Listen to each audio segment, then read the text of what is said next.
Hey everyone, so today we're going to be focusing on rounding decimals. The first thing we need to review is decimal place value. So what is the place value of the below digits? We have a 4, a dot, an 8, a 1, and a 3. Well, let's label our decimal first. We know that the dot is our decimal and it says the word and. So let's look to the left of our decimal, which is the 4, which is in the ones place. So far, we have 4 and. Our 8 is in the tenths place. So if we were to stop here, we would have 4 and 8 tenths. Our 1 is in the hundredths place. So we have 4 and 81 hundredths. And last but not least, our 3, which is in the thousandths place. So our number is 4 and 813 thousandths. Don't forget that THS at the end.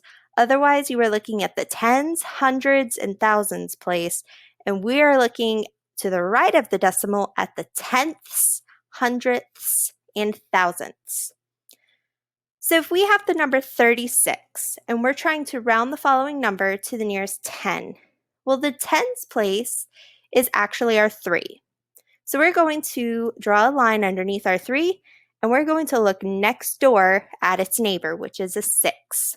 The rule that we have is 5 to 9, you round up, and 0 to 4, you stay the same. Well, that 6 is telling that 3, hey, you need to round up. So that 3 becomes a 4, and everything to the right becomes a 0. So 36, when rounded to the nearest 10, is 40. So now we have a decimal. We have 3 and 6 tenths. How would we round this number? What place value can we round to? And does the same rule as before work for this? Well, let's try it. So we have a 3 in our ones place, which is our whole number. So we're going to round to the whole number. We look next door at that 6, and that 6 is telling that 3, you need to round up.